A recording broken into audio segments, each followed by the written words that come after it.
the loading icon on the computer is known as a throbber. Oh, there we go. So does that mean when we're having issues, we can just say our throbber's up? Yeah, no. Oh, right, we're live. By the way, so yeah, that is true. If you don't know, it is called the throbber. As uncomfortable as that makes all of us, it is forever known as the throbber. This week, of course, we had, over the course of the last month or so, we had the last season of The Bad Batch, which ended. The full series has ended. It's complete and done.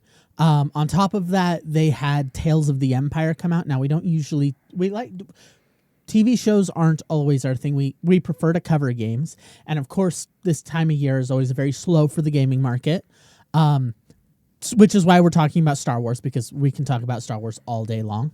And not only that, but as we've always put it, we are not just a gaming channel. We are a nerd channel altogether. We like to talk about everything. Yep. Of course, I'm your GM, Isaiah. Since Game Masters Arsenal is back, you'll be able to catch it here. As a reminder, this is also a live show happening every Saturday at 10 a.m. Mountain Daylight Time. If you want to keep up with us, of course, check us out on Twitch. Give us that follow. I'm not begging for it. I'm saying if you want to see the show, let's get into it. Yeah, jump before I make something. Make a comment. Yeah, of course, I'm your GM, Isaiah. That is Dragon Master Jacob. He actually has his dragon today. Yeah, he's on my shoulder. I said I needed to print a bigger one. He does that a lot. He loves his 3D printing. Of course, yeah, so The Bad Batch. The Bad Batch has been going on for a few years now with 3 seasons. I'm actually surprised it got 3 seasons. The thing is it was actually done really well. Oh, yeah, The Bad Batch is a fantastic show. Yeah, I mean, can you expect anything less from Dave Filoni and I almost forgot his name. Favreau. I can, because, I wasn't a fan of Rebels. I actually enjoyed it. Rebels was really good. Let me preface. I liked Rebels after Darth Maul showed up. The first season was garbage. Yeah, the first it was a weird start because you didn't have any understanding of where things were coming from with Rebels when it first started, but then as it went on, I liked how it started incorporating everything. It didn't have its own identity at the beginning, but we're not here to talk about Rebels. We're here to talk about The Bad Batch, which originally was shadow piloted, I think the term is, where they insert the pilot into another show. They stealth pilot, I think is the actual term. Sorry. They stealth piloted this show in Clone Wars. Yeah, they did an amazing job with when they introduced the Bad Batch in season 7 of the Clone Wars. And that was very much when they do that, they're trying to essentially say, can this show work? Do people like the characters enough? And the response to the Bad Batch was, we actually like these characters a lot. They're really cool. In concept, it's a great idea. A special unit of clones that have beneficial mutations that are considered defective, carrying out unique missions. Especially when you look at the Kaminoans used to see any imperfection as discardable. Yeah, because they're not here to to genetically modify a super soldier. They're here to clone a being. And so it's interesting to see the Kaminoans change through the Clone Wars to going, well, these are beneficial mutations. Well, and I wonder how much of it was the Kaminoans' influence and how much of it was the Jedi. I don't think the Jedi would have wanted to. I think Illuminara would have, because she was the one leading the. I believe she was the one leading the clone training. Well, do you know why I say I don't think the Jedi would want to genetically modify? No, they didn't genetically modify, but when they saw the mutations, I think they're the ones that said they're not discardable, because Jedi some Jedi see them all as people. Then you've got Yoda, who freaking a lightsaber one at the first. I love that scene, and I love that dichotomy between the two, where you're like, who was it? Ahsoka? Your lives are valuable. I will not kill these men. And then you have Yoda just throwing a lightsaber into one and jumping on him. It's like, yeah, let's talk about this. It makes you think, because who was it? General Krell. General Krell, yeah. Legitimately, yeah. I mean, granted, he did turn on the Jedi, but He had a very much brutalistic nature where the clones were not people. yeah, he always referred to them as their numbers. He always. Okay, But- we're getting off topic again. The Bad Batch season 3. Honestly, I did not, and we're gonna try to avoid major spoilers, but of course we will have to spoil some things, because they tied things up really well with the Bad Batch. Sorry, I need to fix the camera. No worries. They tied things up really well with the Bad Batch. Honestly, I was kind of concerned when it was in season 2 when they killed Tech. Yes, I honestly don't think Tech died. I think a lot of people didn't believe that Tech died either. That was a common thing because throughout the entire season 3, I was half expecting Tech to show up. Oh yeah, especially as one of the specialists. If you looked at one of the helmets in the what is it? I think it was in the last episode or something like that. The helmet looked like Tech's.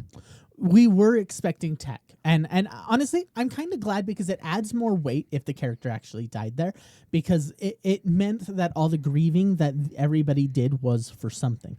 The mess that happened after Tech left and the rubble that it left behind story-wise was so major and so destructive for the group that to see that it wasn't for nothing, that Tech is actually gone, I'm more happy with that than anything.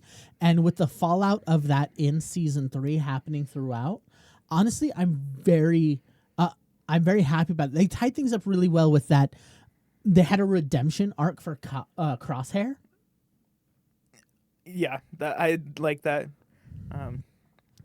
Like Crosshair coming back in season 3 is like he's a prisoner, and then he comes out and he rejoins the Bad Batch, and it's like he's Especially one of the originals. because he changes, because throughout the first seasons it was he cared about himself. Yeah, not just himself. He had, honestly, they talked about the other inhibitor chips, how the rest of the Bad Batch's inhibitor chips at the beginning of the series malfunctioned, and his didn't. Which means while the Bad Batch didn't have any programming, Crosshair did. Yeah. Crosshair still had programming, and it's like, interesting. So I wonder how much of his personality after Order 66 was because of the inhibitor chip.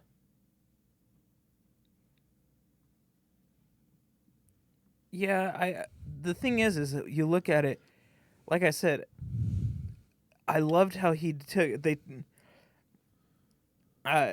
when you looked at it, even in the last episode, when he was fighting, they mocked him about being the same and a survivalist and only caring about himself.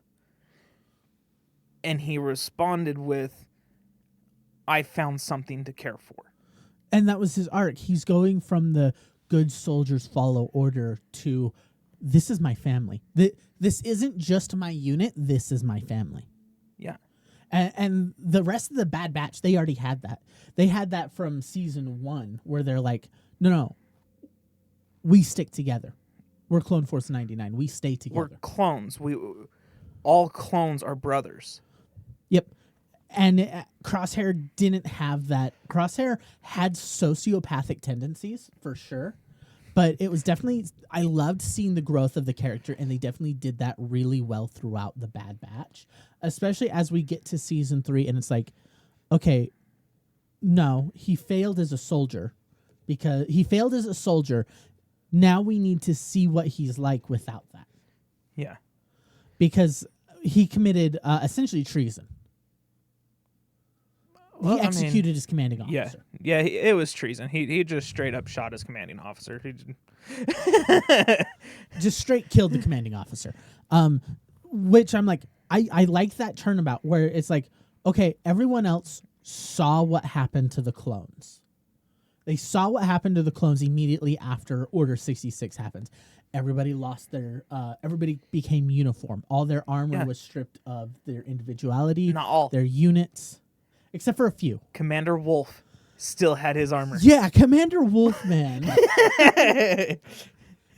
If you look, Commander Wolf still had the wolf pattern on his armor. Yeah, he still had it. But most of the other, almost all of the other clones had their designation stripped off their armor. They were no longer Attack Battalion 212, 501st Legion. Yeah. Which, what makes it even harder is because, I don't know, did you watch the entire Rebels show? Not season 1, but I did watch the rest.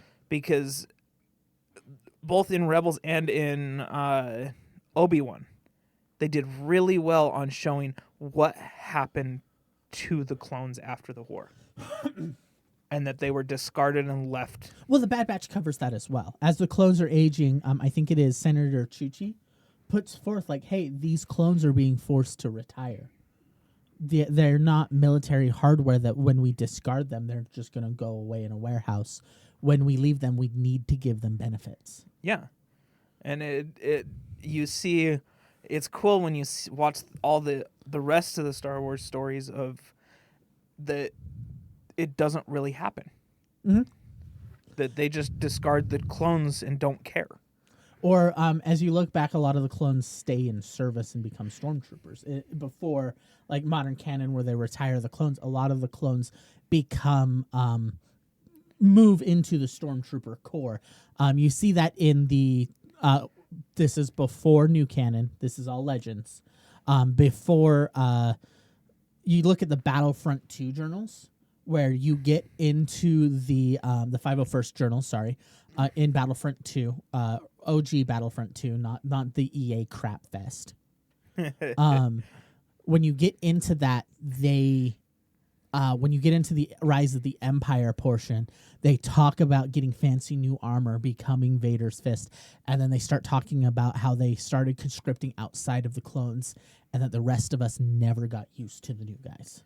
Yeah, and not only that, but it was also really interesting because my question was always, why did the clones never get moved into higher positions as far as... They did in Legends.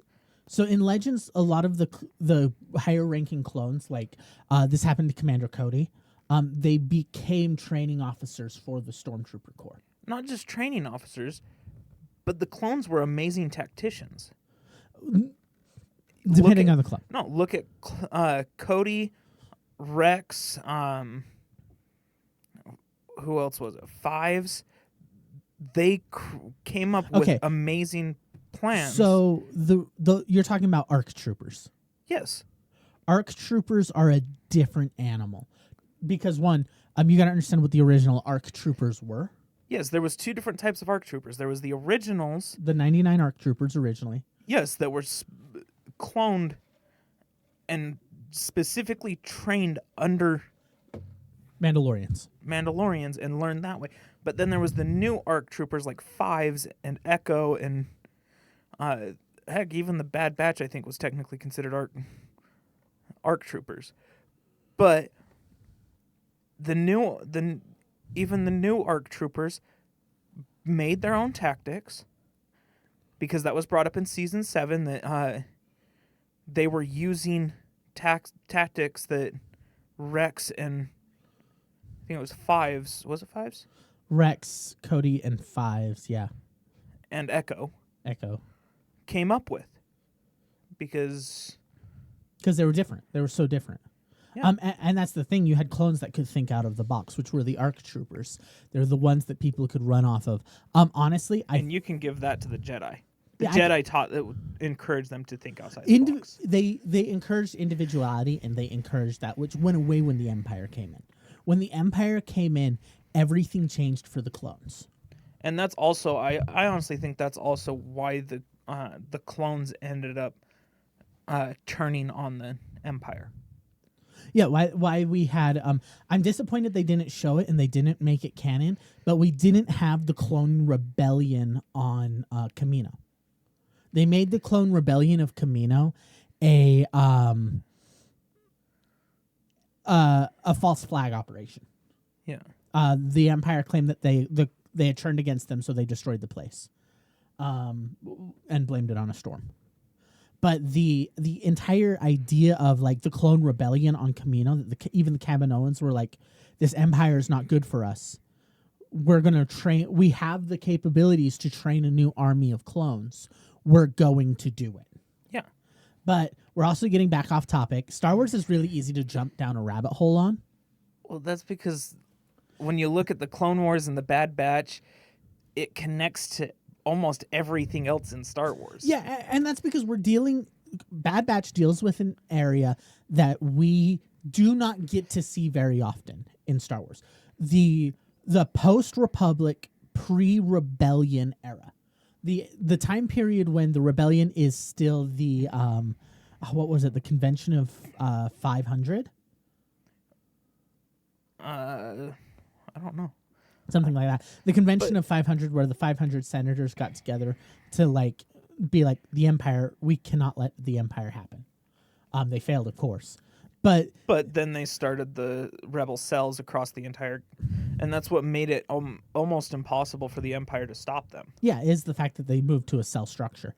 But Bad Batch wise, and Tales of the Empire, which we're going to talk about in a minute. We're still getting into the Bad Batch. The Bad Batch did this, and they're ending flawlessly. I loved did it. an amazing Everything leaded it up to it. We're like, good. Everything flowed really well. The ending battles are really cool. Can we talk about the Zillo Beast? Oh, I love the Zillo Beast. The fact that they successfully cloned the Zillo. They successfully cloned the Zillo, and then it got out. But How very Jurassic Park of you. it's the best thing because they proved in the Clone Wars TV show that the Zillo Beast was intelligent Yeah. because it targeted the The Chancellor. Chancellor for ordering its termination. Yeah. So this thing was intelligence, and when it got out, I'm like, oh, I loved how it got out. And you're like and how, talking spoiler wise, you get there. This Omega releases the Zillo Beast on the facility on Tantis, and chaos ensues. Of course, the Bad Batch, as soon as they hear about this, they're like, it's Omega. I love how they looked at each other and I don't remember who it was. Goes, one of them goes, was it Echo or Omega? Yeah, they go, is that Echo or Omega? And Omega. you see Hunter goes, that was Omega. Yeah. So, and that's the thing. They have that chemistry where they're like, they know how they think. Crosshair one is that Echo or Omega, and Hunter and Wrecker just exchange a glance and go, it's Omega. It's like, we know our tactics so well. Well, the thing is you know it was Omega, mainly because tactic-wise, that's Hunter's side, where he goes, yeah, we need a distraction. And then you get Wrecker's side that goes, we need something big and powerful. Zillo Beast. So those are the two who primarily have been training Echo, or Omega. Omega. And so Omega's sitting there going, I'm going to do both. I need a distraction. That thing's huge. It's destructive. Let's do it. And then she has the technical prowess to let the thing out. She is the best parts of all of the members of the Bad Batch. Yes. Except for Well, She doesn't have as good of marksmanship, but she does start to pick up his ruthlessness, though. Yeah. Crosshair has a level of ruthlessness that the rest of the Bad Batch doesn't have, and that they do need sometimes. But for the most part, she's like, no, it's them. But she starts to pick up this ruthlessness because she would have been really concerned about the lives of everybody in the facility. And you see that at the end where she still is. But she's still like, I need to get these kids out. Yeah, this needs to be done. And she lets the Zillo Beast out. She's like, I need to save the lives of the people. But at the same time, I can't. I have to be ruthless towards those. Which also I really like because it also finishes off something with the Clone Wars, because they wanted to clone the Zillo Beast to learn how to reconstruct its armor. Yeah, they wanted its armor. And when the Zillo Beast got out and was released, they lost the capability of getting its armor. And the thing ripped the place apart. So it was great because it shows why the Empire didn't have Zillo Beast the Zillo Beast scales. I mean, could you imagine an army of stormtroopers that were covered in Zillo Beast scales? Yeah. And this is why I talked about, this is why the episode we talked about is that this is an end of an era. Is because the Bad Batch and Season 7 of the Clone Wars and Tales of the Empire. Before we get into the end of the era, Tales of the Empire. I actually watched those really quickly. Like I did too. I burned right through them. Yeah. They were good, first of all. The fact that they did the prequel to, what's her name? Morgan, that was it.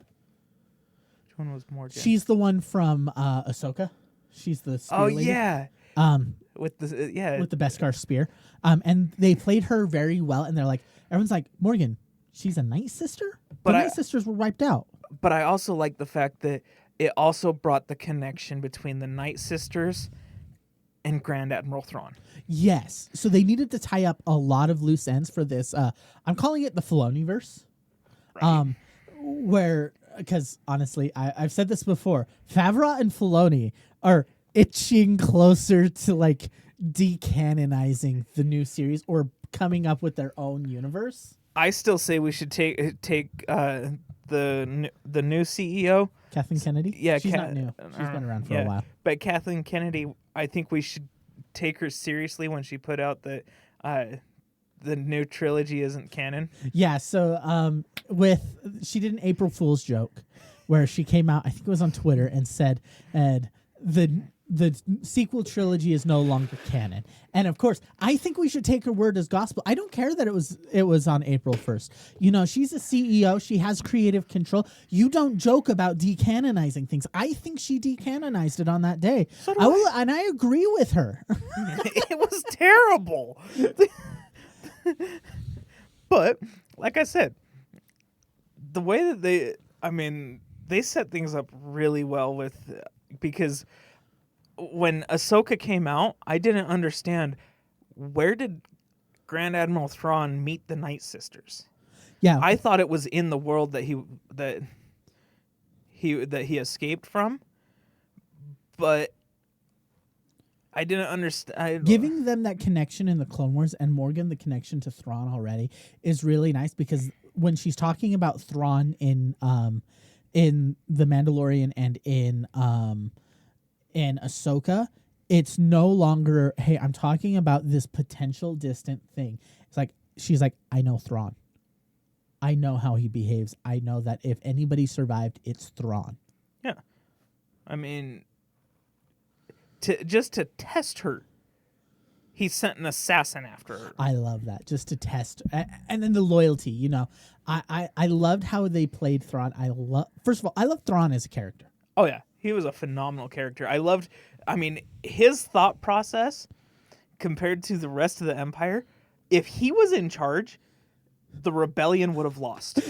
Hands down, the rebellion would have lost. Because there wouldn't have been a Death Star. He would have said, screw that. We're going to put a Star Destroyer over every planet. The Tarkin Doctrine would not have happened if Thrawn was in charge. back to Tales of the Empire. The episodes with Morgan is so good because it shows that downfall. This Night Sister character who just goes through all of this crap and is like, okay, no, I'm leading down to this path. How she goes from an idealistic Night Sister who survived to a Dictator? Dictator ends justify the means. Very utilitarian where they're like, okay, no.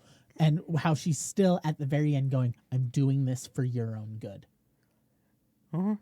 And her episodes are really well done. And they just do the short little arc tying up the loose ends from Clone Wars with the Night Sisters. You know, everyone's like, how did she survive? Well, this is how she survived.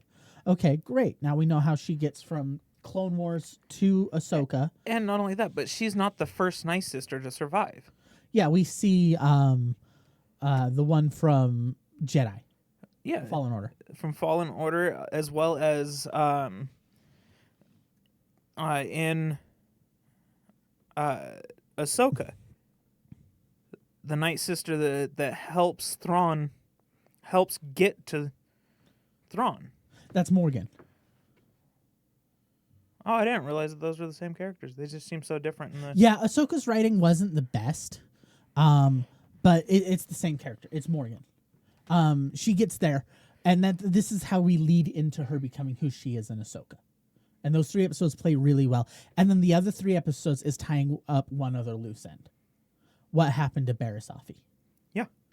I mean, before the Clone Wars ended, she was imprisoned for treason and betraying the Jedi. And you saw those aspects of her leaning towards the dark side.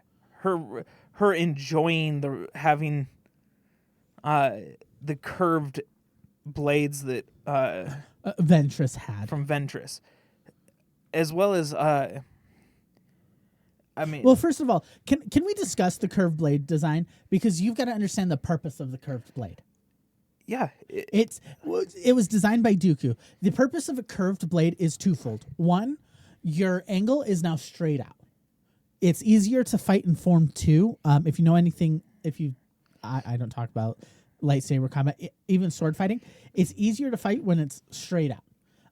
It also confuses your opponent and gives you a different style of attack.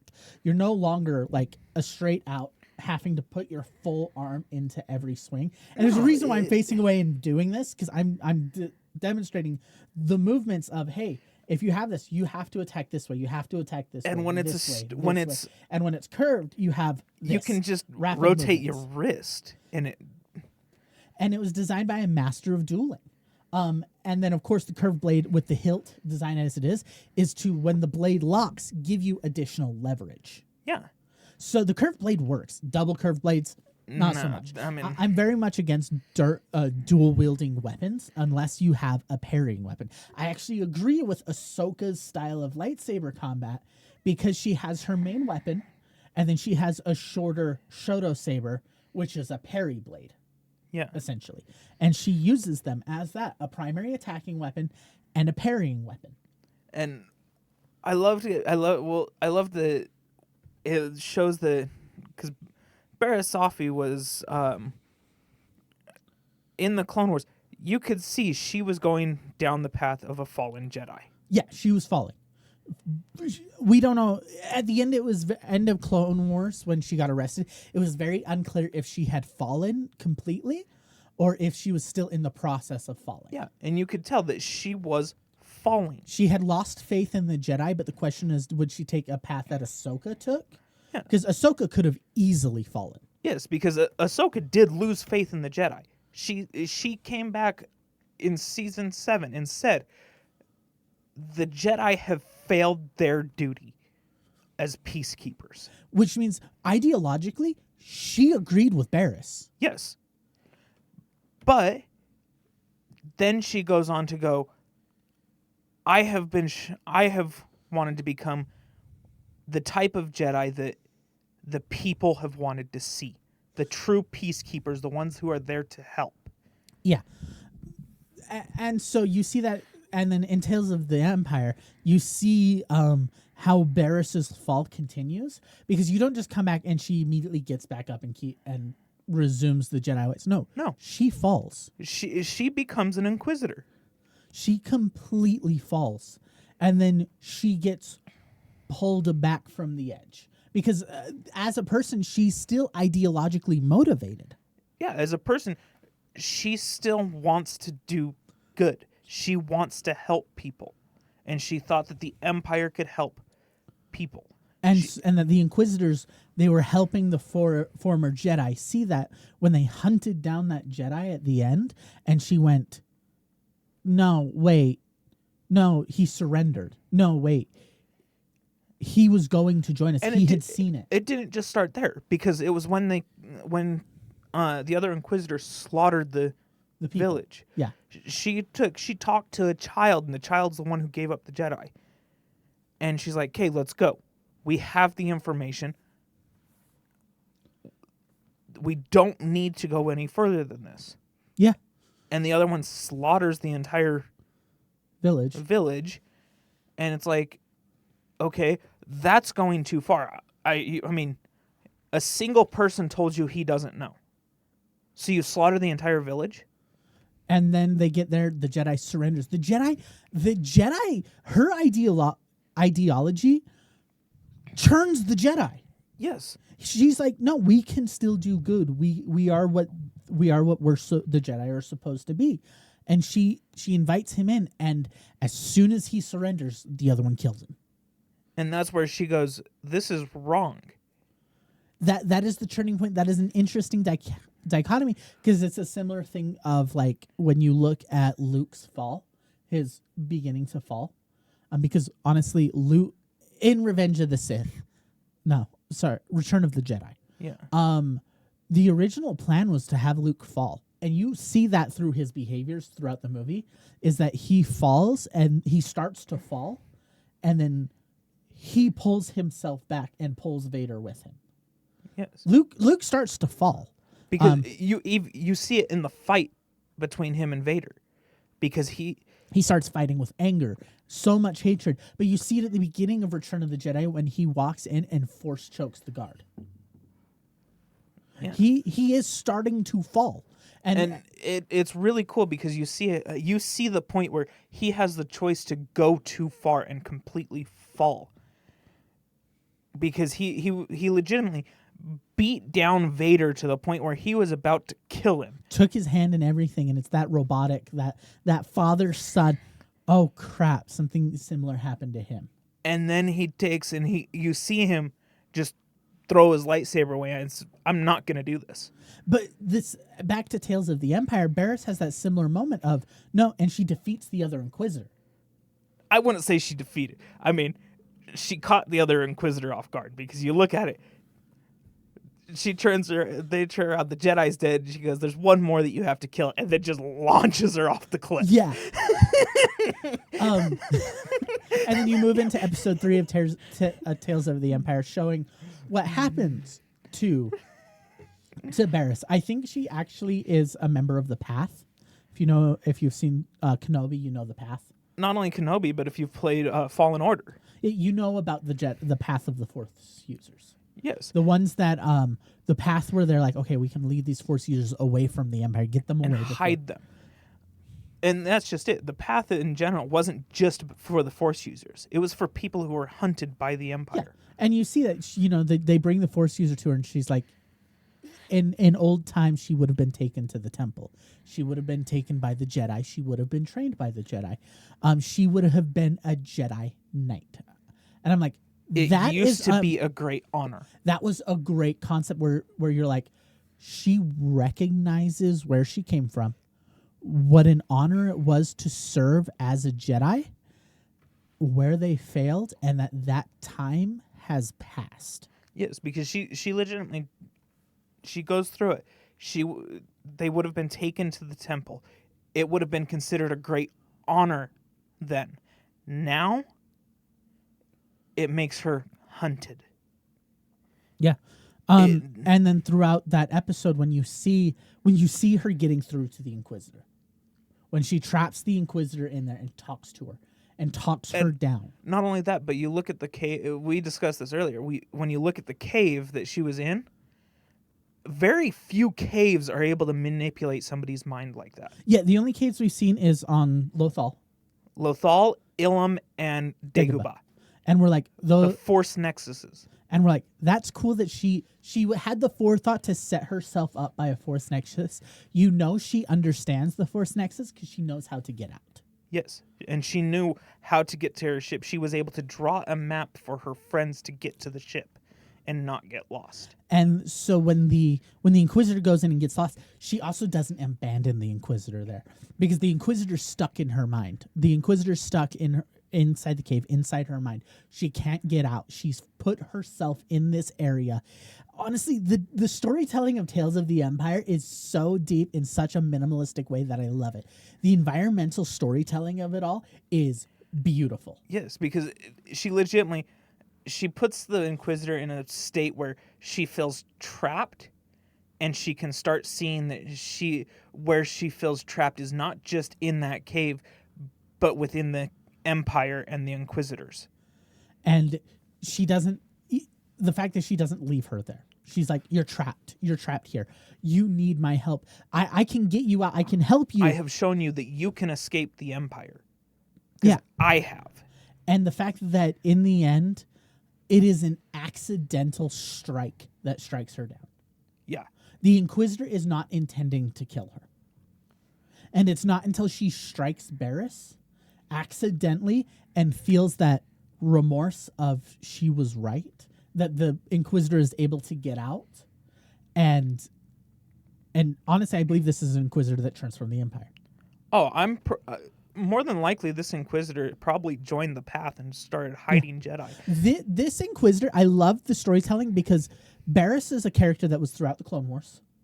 She had a number of episodes where it involved her. We saw where her story went, and we saw how it ended, and that her redemption was similar to Luke's, where her redemption pulls another person as well.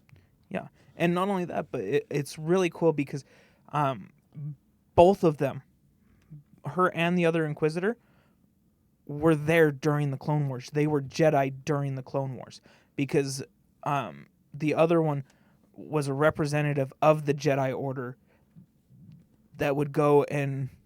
So, because when she first gets out, when they first release her to become an Inquisitor, she walks up and she goes, "What does the Jedi Order want now?" Yeah. And it plays so very well. And Barriss' story gets tied up so easily, and this is why I'm going into it. We're going a little bit long, but and I want to talk about this. We're talking about Star Wars because Clone Wars Tales of the Empire and the Bad Batch wrap up the standing character threads and the standing threads that Clone Wars left. Yeah. What happened to the clones? What happened to the Zillo Beast? What happened? How did Morgan get out? What happened to Barriss? They're tying up all these threads and they're moving on. I say take Bad Batch on its own. Say, okay, it's tying up the Clone Wars. It's like, okay, this is what happened after the Clone Wars. This is what happened to these groups. We're seeing the fallout of the Clone Wars, and we're going, that is really well done. This is an end. The story of the Clone Wars is finished. Yeah. The very, actually, not entirely, because the very end of the Clone Wars, as far as a story-based, as a timeline, the very end of the Clone Wars, they do not fully finish the Clone Wars until Rebels. Because in Rebels, there's one last thing that the clones have to realize before they... There's a difference between the war ending and that era ending and the people who haven't seen that the era has ended and need to understand that the era has ended. Yeah. And this is a momentous mark where I'm like, the era of Clone Wars ended for the clones, but it also ended for us. The Clone Wars era is over. The stories are done. Yeah. There's no... You can't do anything else with the Clone Wars. Well, you can. You can do some things with the Clone Wars, but the overall story is known. It's understood. Filoni and Favreau are done with the Clone Wars, and I think that's where they went with the ending of the Bad Batch, and the ending and the group that did Tales of the Empire is it's over. The war is ended. We are done storytelling in the era of the Clone Wars because the story's known. There's no more stories to tell that we need to tell. They wrapped up all the character arcs that they needed to wrap up. They tied everything up very loosely, and then we're like, but wait, we are ending in a dark period. This is the era. This is the rise of the Empire. This is that bridging point between where the Empire is rising and when the rebellion starts to rise and gives new hope to the galaxy. Well, the rebellion isn't a new hope. Luke is the new hope. I wouldn't say that, but Luke is the new hope. Actually, no. I'm going to argue Han Solo is the new hope. Think about it. A couple days after blowing up Alderaan, Han Solo arrives with Luke's daughter, Luke's son, and his old master and his 2 robots. And then comes up behind him in essentially an 18-wheeler and blows the hell out of him. But that's just it. The rebellion is what starts a new hope for the galaxy the galaxy to see that the Republic can return. Yeah. And can be better than it was. And that's the thing that comes out of these ends of these stories. Where like Clone Wars was such a dark time because the Clone Wars itself was dark. There was no hope in the Clone Wars. We knew how the story was going. We knew that. I loved this interpretation. The Clone Wars and the prequel trilogy is a tragedy. Yes. It is an old school Shakespearean tragedy where it is the hubris of the groups, their flaws that lead to the Empire. Yeah. It's really good because it shows why the Empire took over, what caused them to take over. And not only that, but it shows that the galaxy did mourn the Jedi. Yeah. Because the Jedi did do a lot. They didn't even during the Clone Wars when they started to become soldiers and not peacekeepers. They still had hope in the Jedi because the Jedi were trying to do what was good. Mm-hmm. They were showing that we don't want to just go in and slaughter these villages. We are trying to protect them. We're trying to minimize casualties.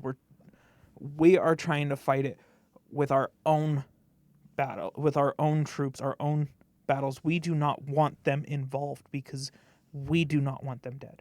And then you see that shift where the Jedi start to lose their way. The Jedi start to lose themselves in the war, and that leads to the fall of the Jedi. And start doing war crimes.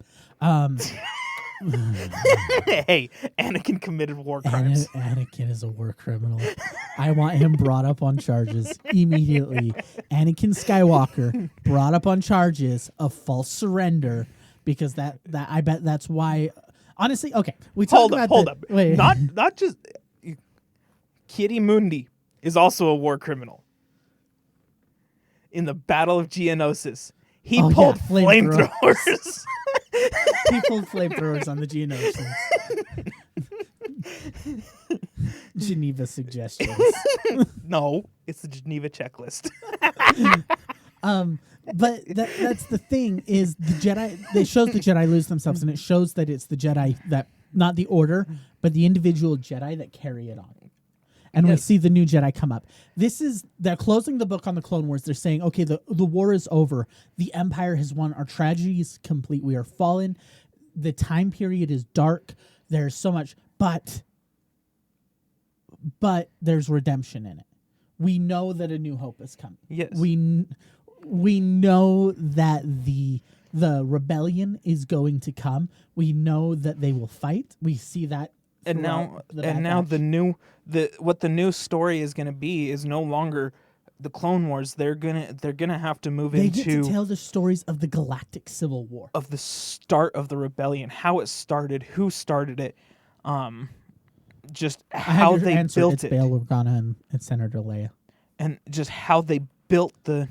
And that leads rebellion. into Rebels, and we're like, we get more stories. We see Omega go to join the rebellion. Ooh, spoiler alert. Actually, no, I give Too spoiler late on alerts that. at the beginning. And you guys are 45 minutes into this. Yeah, no, spoilers. Omega joins the rebellion. And we're like, that is a great story. Omega joining the rebellion, please give us Rogue Squadron. What's even better is I love this because, like you were saying, they're Filoni. We are thinking they're slowly inching, but you can also still see where they tied it to the new trilogy. Because a lot of people always, Project Necromancer. I had a conversation with somebody at work this last week about they were confused on how Palpatine survived falling into the reactor core. He didn't. He didn't. He died. Project Necromancer brought him back. Project Necromancer started back in the Clone Wars. They were researching cloning Force users for a long time. It explains why how he survived. He died. This one was a clone. And I love it. They do so much in the Bad Batch, and they tie it into the new trilogy, and they're like, there's still hope. There's still hope. And that's important to see in this dark period, because there's a dark period all over the place, and we're seeing like the tragedy of the Clone Wars. We're like, okay, we saw the Republic fall. We saw when the Republic became the Empire. Now we need to know that the Galactic Civil War is a war of hope. Do you know what I also really love about this? The entire story of Star Wars was explained in a couple episodes in the Clone Wars with the Force Gods. Right, the Mortis series, Mortis trilogy. Gods. Do you know why?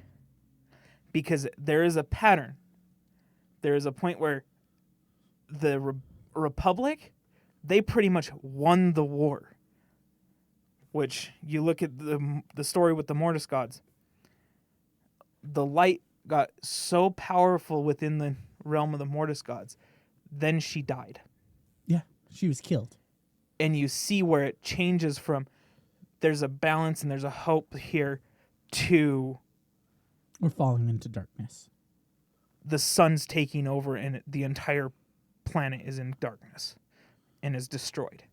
And you see that with the Republic win the war, and then the clones attack the Jedi, and everything falls into darkness. Star Wars rhymes. Lucas says that. They're like, Star Wars repeats itself. No, Star Wars rhymes. And I love that they do that multiple times, where like we see the story play out, we see the fall, we see the rise, we see how it happens, we see the flowing, and it leads to new stories. Yes. I'm actually a lot of people aren't looking forward to it. We'll do another episode on Star Wars later. We're actually gonna have to wrap up here. Dang. Because we're gonna have to talk about Ahsoka.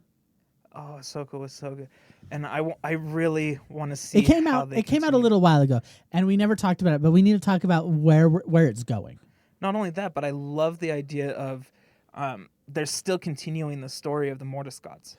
Yes, and I think they talked to George Lucas too on it, because if you don't know, Filoni and Favreau wrote the Clone Wars, yes. except for the Mortis arc. Lucas wrote the Mortis arc. Yes, and the Mortis arc is phenomenal. I love it, especially when it continues into Rebels and Ahsoka. It is phenomenal. I'm going to say this about George Lucas. George Lucas is a fantastic storyteller. He just cannot write dialogue. Right. And I think that's where we're going to end it before we go any longer. Of course, I'm your GM, Isaiah. I'm your host, Isaiah.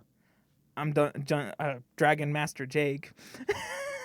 And of course, we're logging out. And of course, you want to see more of this show, share it with your friends. Put it out on your social media. It all helps. If you want to see it grow, if you want to see us grow and see more of what we do, check out our other stuff on Twitch and on YouTube and everything. We're logging out.